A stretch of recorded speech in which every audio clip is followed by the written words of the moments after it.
known as the legal tampering period. Glad to have you with us. Wendy Nix, Adam Schefter, Field Yates, and Louis Riddick. The start of what should be a very busy week on the NFL calendar. The new league year officially begins on Wednesday, which has led, of course, to a flurry of moves in the last few days. This move has yet to come, but is expected. Miami is planning to release Ndamukong Suh sometime, perhaps today, according to Jeff Darlington. As I mentioned, the Dolphins move on from Suh as they continue to attempt a culture change, a plan that already led to the trades of wide receiver Jarvis Landry and running back Jay Ajayi.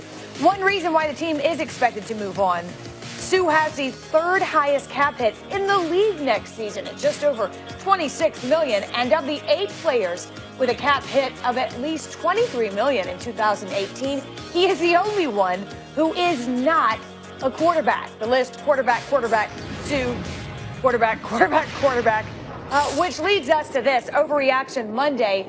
Ndamukong Suh is still an impact player. Louis, is that an overreaction?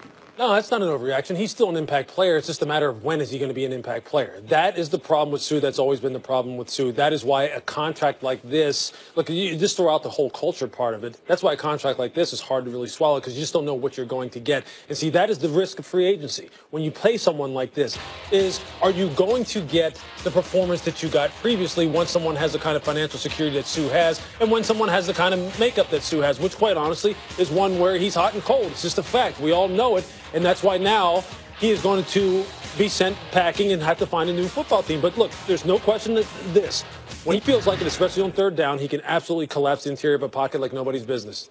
You just don't know when you're going to get that. I don't know how you value that. You certainly don't value it at a $26 million cap number. No, I think, Field, you have to put an asterisk on any player with that kind of money when you say if he wants to. That's not an exaggeration. That shouldn't enter into the equation, but I'll ask you the same question. Overreaction or not an overreaction, that Suh is still an impact player? Not an overreaction. The best way I can describe it is this. In speaking to people this morning, since the news came out via Jeff Darlington, those who are paid by their teams to simply evaluate the talent have said, heck yeah, I want Ndamukong Suh. Those who are paid to not only evaluate the talent, but also devise contracts for the talent, hey, listen, they're a little bit more, not skeptical, but they're like, yeah, he's a fantastic player. He is still an impact player. But how much are you willing to pay him? To Lewis's point, it's got to be a perfect marriage of scheme and motivation for a player that, at his best, has Hall of Fame ability. At his worst, has been inconsistent. It's amazing because a few years ago, on the very first day of free agency, Ndamukong Suh was talked about as the #1 free agent. And it's just a reminder that today we're talking about a lot of different players. 2-3 years down the line, they'll probably be facing, some of them will be facing the same fate that Ndamukong Suh is this week. And I also should add here that the Miami Dolphins, I think, have had some trade talks regarding Ndamukong Suh, and I don't think they've given up entirely on the idea that they could hopefully get him dealt. Unlikely. Probably not going to happen. But they have a couple of days this week to see if there's another team out there that would be willing to trade for him, redo his contract, a team that doesn't get a defensive lineman at once and maybe makes a move. Unlikely, but not out of the question. The Browns have made a trade in like 36 hours. Yeah, it's crazy, right? Dial them up. Give him time. Give him time. What's interesting is that the inconsistency notwithstanding, Suh has been durable. He's played the most snaps among defensive tackles in the last 3 seasons. As we also mentioned in our timeline off the top, Adrian Peterson likely to be released by the Arizona Cardinals. So we continue with this statement on Overreaction Monday.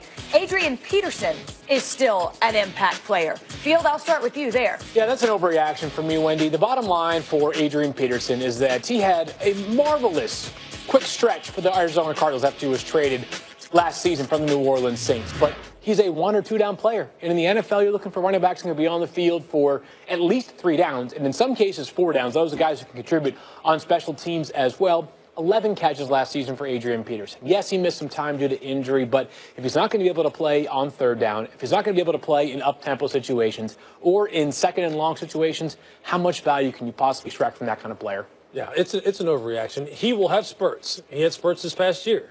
Remember the game against the Tampa Bay Buccaneers, the game against 49ers? You just saw some of those highlights. You saw some of the old AP or AD, whatever you want to call him. He's a guy who behind the line of scrimmage still has quickness, and when he hits the hole, he makes defensive backs make some decisions about, do I really want some of this or not? But I mean, it's a great point. The game has changed as far as running backs are concerned.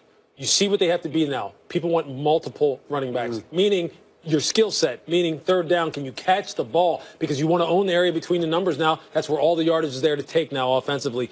He just doesn't have that skill set. He never really did. as far as the pass catcher is concerned, but that's where the game's moving. Well, he's not going to be a every down guy that's the number one back on a team.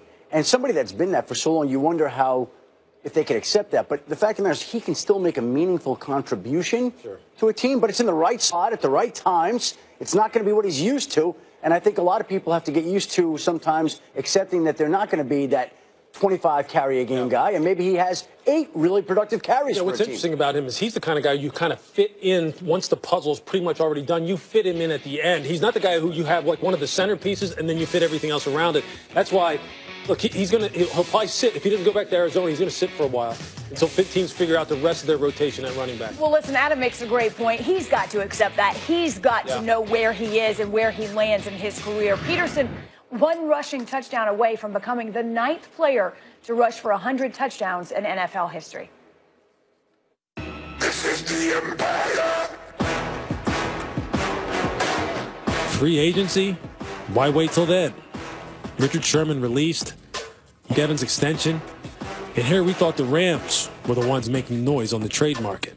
The Rams got to keep Talib from the Broncos. Wade Phillips got to be the happiest person in the NFL right now. He has acquired Aqib Talib, Marcus Peters. That's until the Cleveland Browns decided to start their roster overhaul early. We have a trade, another trade. The team that traded for Jarvis Landry earlier in the day, the Cleveland Browns, are trading a mid-round draft pick to Buffalo for Tyrod Taylor. With the new league year right around the corner, Look at the Cleveland Browns out here making moves. An activity in Cleveland, which has now become the hotbed and nerve center for the NFL universe. the Browns made a statement. Let the games begin.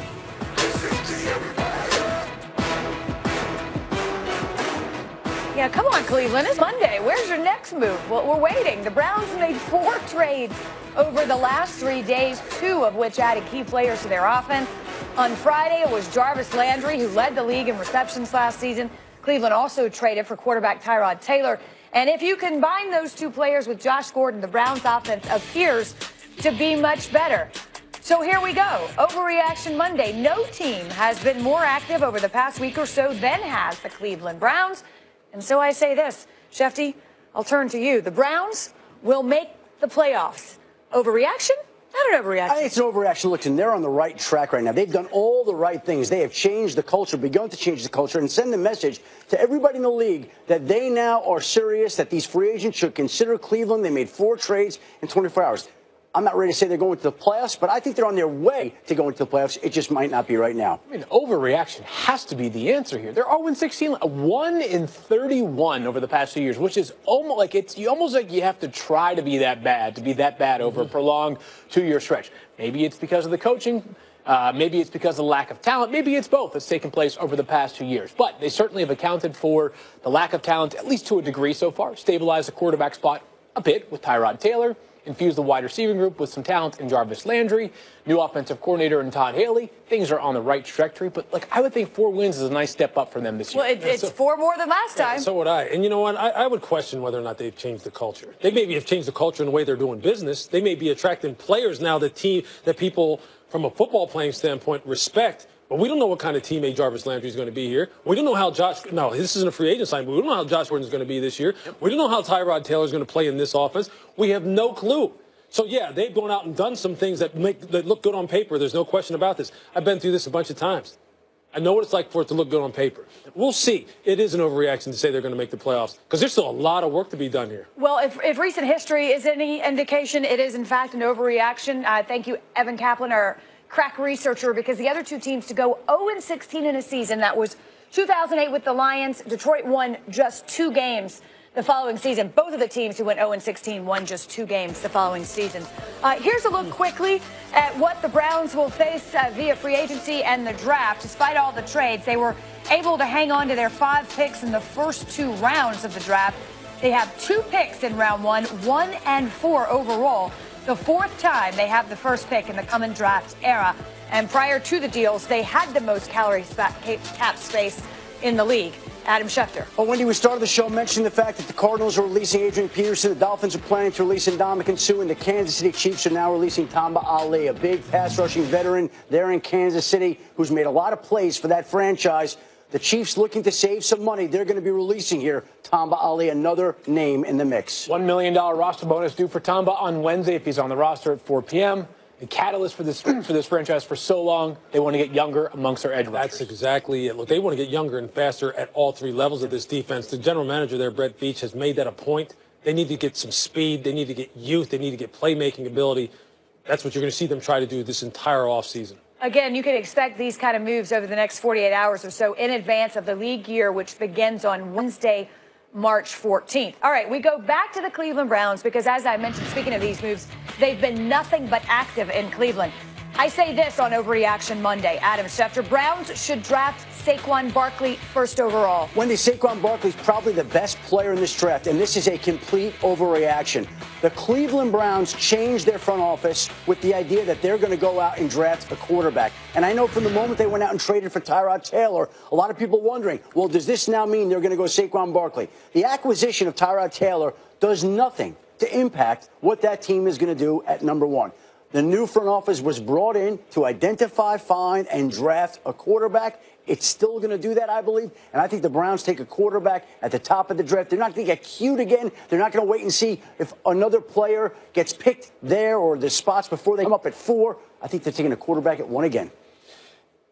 If John Dorsey is going to actually follow his board, as he says he always does, and he stays true to his board, I'd love to hear the discussion that says there's a quarterback in this draft that you would rank ahead of Saquon Barkley. Quarterbacks have a higher value, though. But that's not the point. That's not the point. So you're artificially then going to push a quarterback up higher because you want to justify taking him number 1 overall. And that's a recipe for disaster in my estimation. At 4, there may be the quarterback sitting there that ultimately they want may be the best for them anyway. I'm not saying they should or shouldn't take Saquon Barkley, but he's the best player in this draft. He will probably be the best player on most people's boards. I mean, it may be debatable with some other guys, okay?